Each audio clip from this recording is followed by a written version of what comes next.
Hello, everyone, and welcome back to the British Royal Fanatic Podcast. I'm Hayden, your American friend with a passion for British royal history.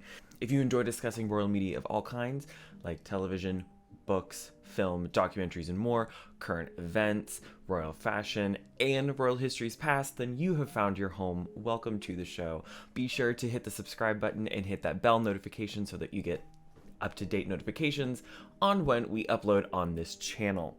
Continuing our series with The Crown and other royal media in preparation for season 5 of The Crown, we have arrived at season 4, the infamous season 4 that in my opinion got a little too close to the sun because the firm tried to tried to do some things when it finally got published that did not go over well. And again, in my opinion, things got a little too close to the sun, or else why would they react in such a big way? But before we get into today, if you enjoyed the show, all the links to the socials are down in the description box below, as well as all of our sources for today. And everything you need to join our own little royal family is all down in the description box below. So let's just get right into it right off the bat. Season 4, but first, where season 3 left off. Season 3 left off really tragic. The queen is a little melancholy. She feels like she hasn't really done anything in her, 25 years of her reign. She has her silver jubilee, but does she really feel anything? And she feels really conflicted because there's been a lot of tragic at home, a lot of economic crisis out in the country, but she feels like, no, what have I done? And so she's kind of in this mood point area. But also we have Prince Charles, who's very beaten down. He feels like the system has betrayed him. The woman he loves has been married away. He's been sent off. And so he feels very tragic and very heartbroken in his feelings.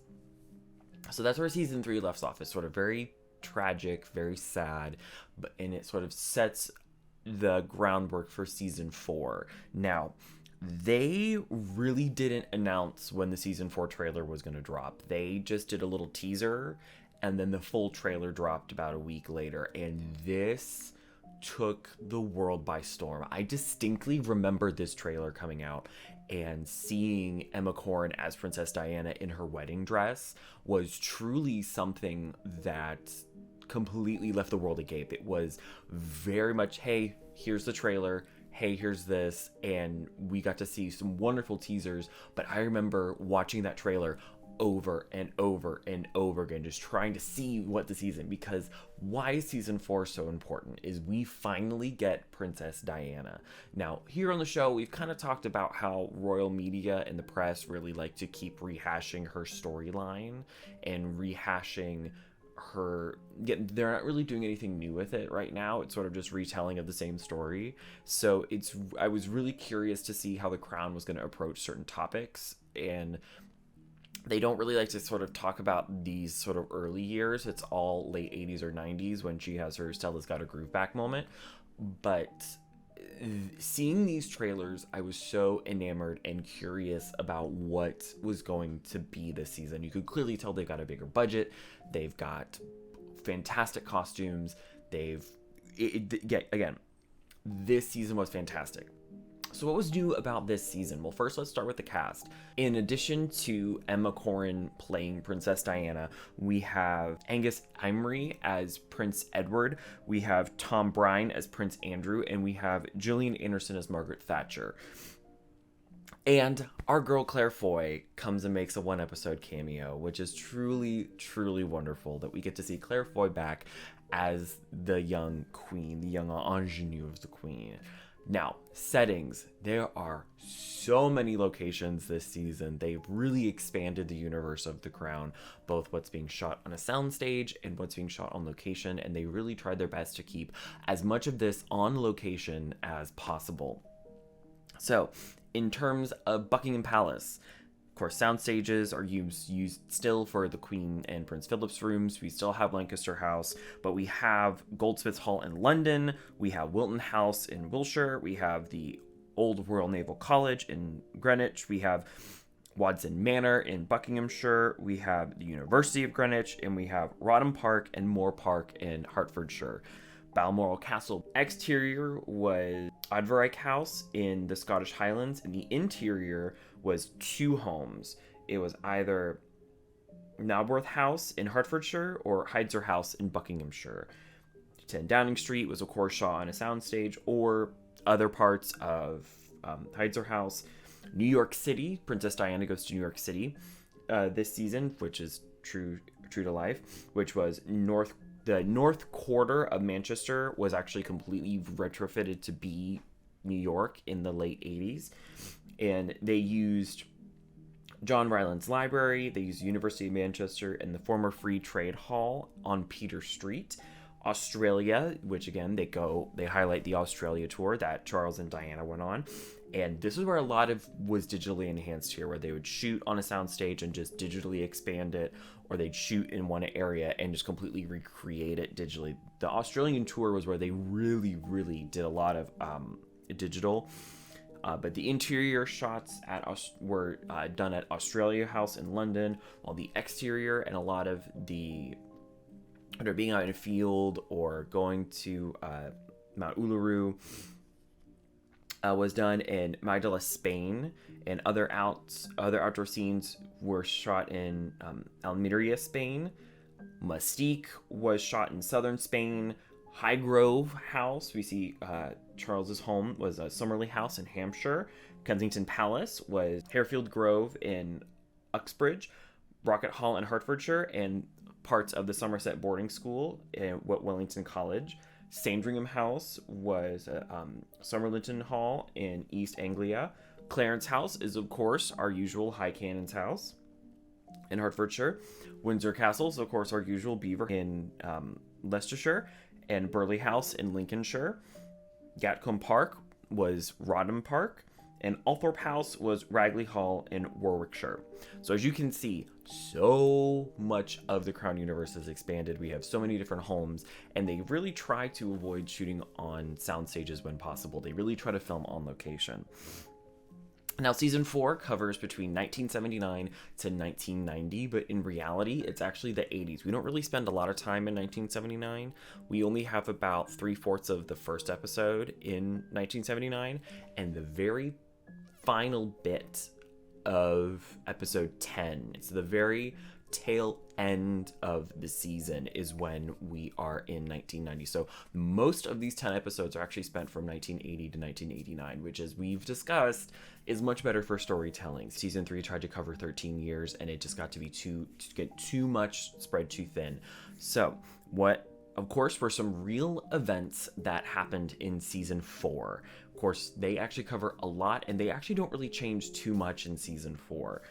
But real events that happened. Lord Mountbatten was assassinated by the IRA in 1979, and then subsequently, Margaret Thatcher came to power as Prime Minister. The firm did put a lot of pressure on Prince Charles in the late 70s and the early 80s to find a wife. He was in his 30s. He was the Prince of Wales. He needed to settle down. He needed to set an example. So there was actual pressure for him to find a wife. The Queen and Margaret Thatcher really did not get along, and the show does highlight that multiple times. Margaret Thatcher and Princess Diana did have to go through some form of Balmoral test, and the Balmoral test is something that does exist, and other little tests throughout the royal circle to see if you can really fit in, if you really understand what's going on here. That is something that does exist.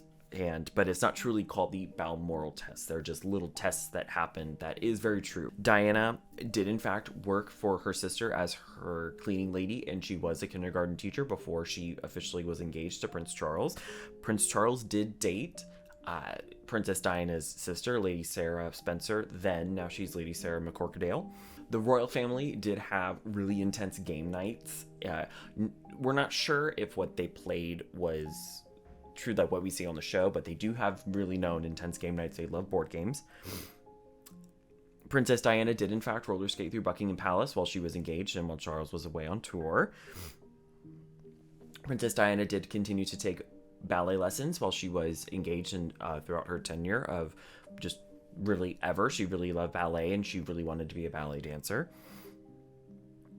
Prince Charles and Princess Diana's engagement whirlwinds, where they really didn't date for too long, picking out the engagement ring, the actual engagement process, and everything leading up to the 1981 wedding it did happen pretty close. Princess Diana's grandmother, Lady Fermoy, did work for the firm. She did work for the Queen Mother, and she did in the early years sort of help train Diana. But even then, Lady Fermoy took the side of the firm and really didn't support her granddaughter too much. Margaret Thatcher's son did go missing for a few days during a rally race, and it was incredibly tragic. Michael Fagan did break into Buckingham Palace a few times, the last one ultimately resulting in him having a weird private audience with the Queen because he broke into her room.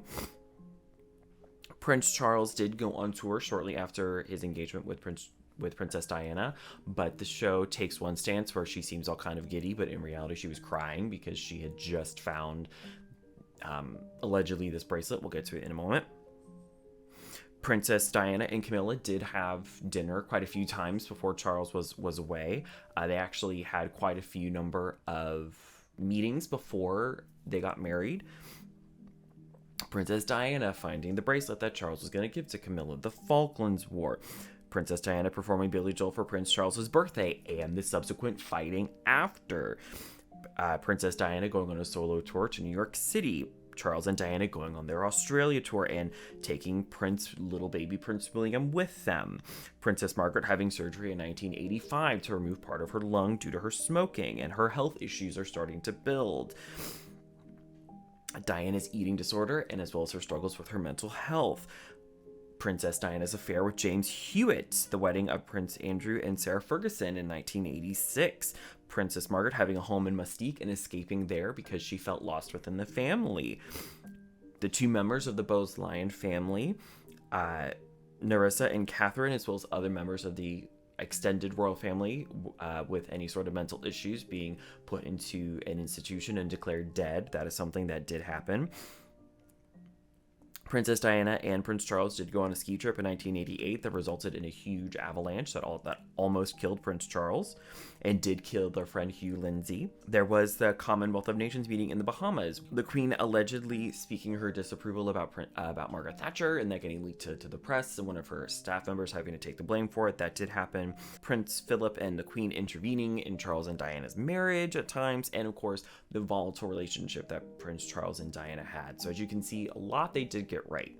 But what did they change? What did they take liberty on? So first one, it's not known 100% if Princess Diana made a video for Prince Charles for their anniversary where she sings part of Phantom of the Opera. It is true that she went to the theater, that Andrew Lloyd Webber and parts of the cast were there, but ultimately we don't know the finished product. We don't really know what happened there, and Andrew Lloyd Webber really won't talk about it. So that's where the show kind of took a little bit of artistic liberty here. And of course, Emma Corrin could sing, so why not feature them? Did Lord Mountbatten send a letter to Prince Charles telling him he needed to settle down and watch sort of the curse of the Prince of Wales? Maybe they had a really close relationship, but we don't 100% know if it was true that he would actually do that. But they had a close relationship. They did have letters sent back and forth. They really had a great relationship, so possibly, but we don't 100% know. They got the timeline of things wrong a little bit. Margaret Thatcher's son went missing in January 1982, and the Falklands War didn't formally start until March 1982. So they have them sort of overlapping at times, but in reality, they were two completely independent events. The show kind of changes the timeline of things a little bit. And the biggest thing is how Prince Charles and Diana met. The show depicts them as Prince Charles picking up Lady Sarah. He sees Princess Diana all in her costume for a Shakespeare play, but I believe it's Midsummer Night's Dream, and he's besmitten by her, and then we're off to the races there. Well, no, in reality, they met quite a few times between 1977 and 1978. Again, while he's dating Lady Sarah, but the first time they met was actually during a shooting outing weekend at Althorpe in 1977. They were first introduced in a field. They got closer because of Lord Mountbatten's funeral, which was in 1979, but it was in 1980. There was a ball. Princess Diana looked at Charles and they had sort of a conversation, and she said, "Hey, I saw you at Lord Mountbatten's funeral just I understand that loss. I understand that grieving. You must have felt a certain way, and I completely understand. And then at that point, her fate was sealed. So the show kind of changes the course of events a little bit to get to the same outcome. Now, they did, of course, only went on about like 12 or 13 dates, but even then they were still sort of chaperoned. And then at that point, he ultimately did propose. Now, the biggest thing is that the royal, again, with their engagement, show depicts royal family in support of where she picked her wedding ring, when in reality, they disapproved. They didn't like that she picked it from Gerard's, that it was something that someone else could buy. They wanted her to pick either a vintage piece in the royal archives or have something bespoke, custom made, and she didn't do that. And you could have easily bought her another version of her ring. It is likely that Princess Margaret did not speak up in support of Charles and not intervening with the marriage. And the show shows where Margaret goes, hey, I didn't get to marry the person I wanted to, and look what happened. We need to not let history repeat itself. We need to sort of stay out of things. We need to just let things happen. And ultimately, that would not have happened. Princess Margaret and Princess Diana did have an amiable relationship at best, but of course things changed in 1995 after the big interview with Panorama, but that's not this season. Princess Diana finding the bracelet. So the show depicts it as she finding it while Charles was away on his tour. But when reading books, both the Andrew Morton book, both the book by Sarah Burton, watching documentaries, she found it like right before. And that is, when you look at history, you see her crying when she is watching his plane leave. And if people think, oh, that shows how much she loves him. No, it's because she found that, that bracelet. When in reality, that happened. So again, that timeline, they get the timeline. When Princess Diana and Prince Charles, they fudge the timeline a little bit for storytelling purposes, which I can understand. But again, it's these little minor things where, yes, it happened, but you're saying it happened here, but in reality, it happened here. That's sort of the big takeaway there. We will never fully know what happened between the Queen and Michael Fagan. So, of course, the Queen and the firm have not spoken on about this, just that it happened. He was taken away. Michael Fagan is still alive. He's kind of said where we talked about family, we talked about this, we talked about that. The story's been a little inconsistent, but again, it did happen, but what they talked about, and there's actually a few interpretations. There's one short film where Dame Emma Thompson plays the Queen, and it's about Michael Fagan breaking in, and they talk about something different. There's another documentary about it where it's something different. It is truly unknown what they talked about, and of course the show depicts, what if they talked about this? Which is where the show's strength is, where, let's go over here. So yes, the break-in did happen, but we don't know what they talked about. The last two. The avalanche. Yes, the avalanche happened. It was a thing in 1988 while Prince Charles and Princess Diana were on a ski trip. Yes, Prince Charles did get severely hurt, and he actually almost died, and they did lose their friend Hugh Lindsay, but the show actually just sort of left things out. In reality, there was a little bit more fallout from that. There was actually a court investigation where Charles was leading the group. The weather reports were saying one thing, but in reality, it was something else. He was leading the group, and ultimately, quote, by skiing outside official marked runs, the group had assumed a collective risk that excluded any one member from personal responsibility from the incident, the investigators determined. So they all bore some responsibility. The fact that, hey, you went over here, but the actual accident you couldn't have controlled. So there is still some responsibility being held by the group. But again, the show just kind of left that investigation out. They made that sort of more contemplative and more, Princess Diana and Charles are really trying to reevaluate their relationship. In reality, it kind of brought him a little closer for a few months, but then ultimately, of course, things went back to their toxic ways. And lastly, the relationship with James Hewitt that Princess Diana had. The show depicts her as having a lot of suitors and sort of going back and forth and having, these sexual relationships. But in reality, she was very adamant that she did not have any sexual relationships. She was only true to Charles. Granted, she sought emotional support and emotional validation from other people, but the actual act of sexual intercourse, and that sort of giving herself to someone that way, she only did that for Charles. But again, sources, again, this is where conflicting, where Diana's camp says one thing, the firm and Charles says something else. And this is where a lot of conflict happens. And the show took the side of Diana having a lot of suitors and be sort of really, the revolving door of Kensington Palace, when in reality, it more than likely wasn't that. It's just their way of highlighting this dichotomy between the two, where Charles has always had Camilla and Diana is sort of having a whole bunch of suitors. It's acceptable for the Prince of Wales to have a mistress, but it's unsuitable for the Princess of Wales to have an affair. So that's a lot of what the show changed. Not necessarily what the show got wrong, but what the show changed. As you can see, it's really sort of minute things. It has a lot to do with the timeline of things, where they sort of skewed this or changed that. They sort of let this little bit out. They altered this a little bit. But in reality, they really stuck a lot to history because so much drama happens this season in this timeline. And this is where sort of the royal soap opera really comes into play. But what did the show directly leave out? The show left a lot out this season. First one, the actual wedding between Prince Charles and Princess Diana. We see there's a whole episode dedicated to the lead up, the training that Princess Diana went through. There's so much that they show leading up to it. In fact, they even show the rehearsal, but they don't actually show the wedding. Why is that? Well, it already exists in the world. You can watch the whole thing on YouTube. You can watch it here. There's no issues or problems with that. But they didn't want to replicate it solely just because they can. It needed to have a storytelling purpose, and replicating that wedding did not advance the storylines that they're trying to do. So that's why they didn't have the wedding. There was an actual confrontation between Diana and Camilla in 1989. Charles and Diana went to a birthday party that Andrew Parker Bowles and Camilla were at, and Charles and Camilla kind of kept disappearing, and Diana finally found them. Diana had a confrontation with Camilla where Camilla said, you have everything in the world. All the men want you. All the women want to be you. You have fashion, you have clothes, you have beauty.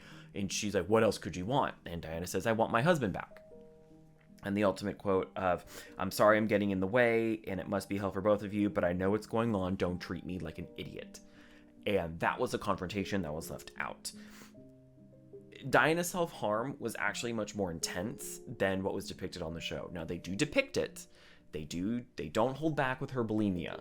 They show her bulimia, they show her depression, her isolation. They really show her, her lows, which I really appreciate that they actually went there. But they left out some other things. When she was pregnant with Prince William, she threw herself down the stairs. She apparently cut her leg. She cut her upper arms. She went to go see a multitude of therapists and was trying to do different medications and stuff. So they did show a little bit, which is the most any program has done thus far. They only ever talk about it. They don't actually show it. And that was something that was groundbreaking at the time, that we actually get to see Princess Diana having a bulimic episode. So we have to give credit where credit is due, but they did actually leave some stuff out, which I can understand. You don't want to depict too much, and if it's unnecessary for the show. The IRA attempted to assassinate Prime Minister Thatcher in 1984 at the Brighton Hotel. There was a Brighton Hotel bombing where they did try to assassinate her. But the show already depicted that the public really didn't like her, they didn't approve of her, and ultimately they don't need to rehash this. They've already done it.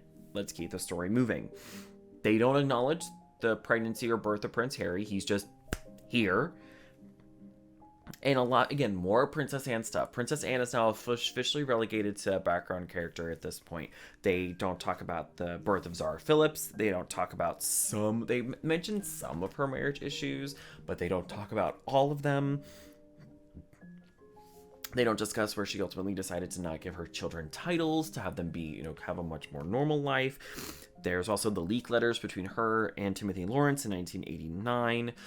And again, the show is focusing on sort of three main people this season, and Princess Anne is not one of them. And so, of course, they're going to leave some things out, but the audiences really like Princess Anne, which is true to life. The public really likes Princess Anne. So they intentionally don't show things for her because that's not pertinent to the storyline. Strengths of the season. dear Lord, did the jewelry get better. My God. Yes, at times you can clearly tell it looks costumey, but it still is much more accurate than season 3. They really redeemed themselves with the jewels of season 3. They got so much right and replicated so many beautiful pieces that it made my little heart sing. Yes, the costumes, they replicated so many beautiful costumes that they didn't need to. Again, they replicated almost a one-for-one replica of Diana's wedding gown. They got everything from the Emanuels. They got everything they could possibly need and more.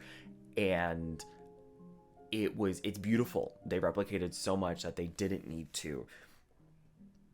They handle such wonderful topics and very sensitive topics very well. Diana's mental health, her bulimia, the alluding to Prince Andrew stuff, or there's the episode where she's trying to pick, where the Queen's concerned about who's her favorite child. Again, alluding to the fact that Prince Andrew is allegedly her favorite. Again, allegedly, we don't know for certain. And again, the only weak point from season 3 that I could point out readily was the jewels, and they really redeemed themselves. So they're back up to par from what they did, sort of their downfall before. But weaknesses. So the main focus of this is sort of delving into a little bit of my opinion. The show The Crown is focusing around the Queen. It's focused on her time as Queen, her tenure as Queen, all that beautiful, great. We love it. This season, really, the storyline changes. The storytelling changes. Where instead of the Queen being the main character, we now have essentially 2.5. One being the Queen, the second being Princess Diana, and the other half being Margaret Thatcher. And they really use it in the advertising, where these 3 women are now the main focus of things and their relationships and it's all sort of their relationships back to the Queen. But at times the show was really Diana heavy, which on one side I'm not complaining about, because it's, again, Diana's such an interestingly flawed character, and her storyline is one that hasn't gone away in the family. But again, there were times where things were really Diana heavy, and in fact, this was the first time when season 4 ends, it's of her. It's typically always the Queen that ends the season. Well, now Diana ends the season. So that was something that was really interesting. But again, things got a little too Diana heavy for me at times, when there's still a lot that happened with the Queen this season that could have been highlighted that they just didn't do. So again, I understand for storytelling purposes, but also, hey, there's this whole other side here. The show's kind of split. The show's kind of fragmented. But ultimately, we achieved our 3 big goals, which is Diana enters the family, and now we sort of understand why why the 90s happened, where she had her Stella's Got Her Groove Back moment. We see lows. We see her marriage falling apart. We see her mental health. We truly understand more of the mistreatment that she got from the firm. We have Margaret Thatcher and the Queen at odds, where, the Queen's really experienced and has been the head of state, where the Prime Minister is coming in. So the Queen at odds and kind of actually, flexing her constitutional powers at times. We have 2 women running the nation in the UK. So there's a lot that they highlight this season, but the big character arcs here, the really person having a huge character arc is Diana, because the Queen and Prince Philip are settled at this point. Margaret has a little bit of a character arc where she is still this tragic character, feeling lost. She has her role taken away from her. Princess Margaret has her own episode dedicated to herself, where that's where we find out that the Bose-Lyon sisters were declared dead, but they're the ones, and it sort of talks about royal image, which is very true, which is sort of icky to talk about because it is real. But this season, again, at times it breaches away from the typical storytelling that they have done and gets a little too Diana heavy, which is fine, but again, I digress. This season, it started filming in August of 2019 and actually wrapped in March of 2020. In fact, very little of it was impacted by the COVID-19 pandemic, and you could clearly tell the episode that was the only one that was impacted was actually the episode about the avalanche, and you can kind of tell that there's a lot more solo vignettes and contemplative. There's a lot of these different types of vignettes that, of course, like, hey, a lot of people are mysteriously alone, or people are talking from really far away from in the room. You can tell, okay, they've had to really replan things because of the pandemic. This season has 8.5 out of 10 according to IMDb, which is right up there with seasons 1 and 2. Again, placing season 3 as the lowest ranking season thus far. It has a 95% on Rotten Tomatoes on the tomato meter, and 88% audience score on Rotten Tomatoes, and it has an 86% with Metacritic. So again, it's right up there with seasons 1 and season 2. Season 3 is, again, still this sort of outlier that's slightly lower. So my opinion on this, I kind of alluded a little bit on this. This season was truly phenomenal. It is lightning in a bottle, and Peter Morgan got, in my opinion, too close to the sun in a slightly comical way. So right after season 4 came out, and we see a lot. We see where the queen's being neglectful to Princess Diana. She's calling out for help, and she just kind of clams up, doesn't know what to do. We see huge explosive arguments from Charles and Diana.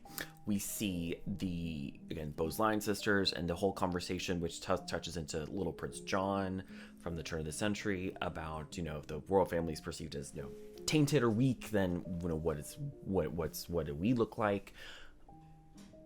Peter Morgan got too close to the sun. And in fact, the week that it came out, and the public's reacting, memes come out online,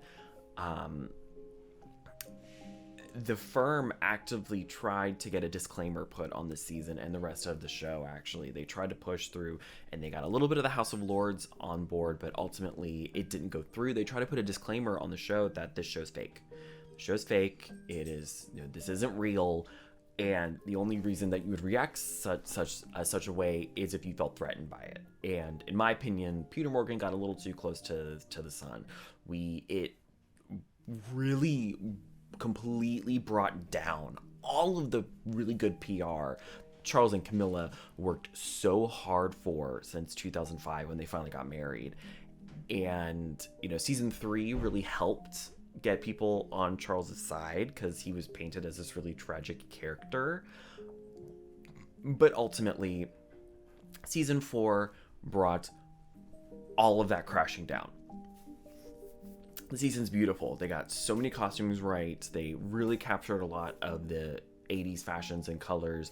They really, again, they don't hold back this season, and it shows. And this is where, again, subsequent fallout, shortly after this season was announced, and of course the government got involved, Peter Morgan ultimately decided, nope, there's not going to be a 6th season. There's only going to be a 5th season. And he then said, we're actively not going to get to Common Era. We aren't going to get to today because the show isn't journalism. It's a drama. It's fantasy. But ultimately, he reworked things, and we are going to get 2 more seasons, but the timeline's going to be slowed down. And I ultimately... the show's better when the timelines are much smaller. But yeah, this season almost completely jeopardized the rest of the show. And this season got the government involved at a little bit. Over here in the States, again, everybody's taking it as biblical truth. And everybody, there were so many videos that came out about, no, this is parts of the show isn't real. It's being manipulated. These characters aren't real. But again, I stand by it. The government wouldn't have gotten involved if it was so outlandishly fantasy that they didn't have to worry. Again, this made the firm look bad, and ultimately they reacted accordingly. This is a fantastic season. Emma Corrin at times looked too much like Princess Diana, and it was really frightening. She looked so good, though. They really didn't her and Josh O'Connor really didn't hold back in their arguing, which I really appreciated because it felt real. The arguments felt real. The queen being aloof about what her kids are doing, very real. Again, this season felt very real. This season reminded me a lot of season 1. It felt real. It felt believable. It felt, again, the characters, while fake, Their motivations felt real. The storylines, Diana feeling completely isolated by the family. This is a beautiful season that I'm so happy to discuss. It really reminded everyone of truly the trauma Princess Diana went through, where the firm didn't readily understand her, and she tried to reach out for help, and then she didn't get it. Granted, the show takes liberties at times, which is what the show does. We've already discussed this. You can go back through the Crown playlist and watch where we sort of discuss in season 1 what the show's doing. But this season is truly fantastic. They left out some big things. They also left out Tampon Gate, where Prince Charles, the phone calls of Prince Charles were leaked, where he wished that he was a tampon for Camilla so that he could be inside her always. Like, that's not cute. They left that out, which probably was a wise decision. But season 4, remarkable season, groundbreaking season. Again, threatened. The crown feels threatened now, the real crown, and it shows in their reaction, where Prince Charles is angry. The Prime Minister is trying to get this disclaimer put on the show. It doesn't go through. Peter Morgan having to come out going, guys, this show's fake. It was, the fallout on social media after the season, where so many people turned against the royal family so fast. But again, this show, it's a drama. It's fake. We've discussed, what they got right, what they changed, what they left out. And again, they really only changed minor details. I think it's a great season, and I look forward to season 5. There we have it. Season 4 of The Crown. Wonderful season. Now the actual firm feels threatened. It'll be interesting to see what season 5 has to offer. It'll be interesting to see what they do now that for season 5, they're going to really be holding a microscope to it, and we'll be reacting accordingly. But we've come to the end of The Crown, but not all is lost. Next time, we'll be actually reviewing royal film. Check on social media, as I've been putting out polls to see what you want to watch, what you want me to review, as again, we are reviewing royal media ahead of season 5 of The Crown. And of course, once trailer drops, all that, we will be watching it. But there we have it. Leave a comment down below. What did you think of season 4? Were you just as enamored? What did you think of season 4? But as always, thank you for stopping by. Links are down in the description box below. Be sure to hit that subscribe button, and I will see you in the next one.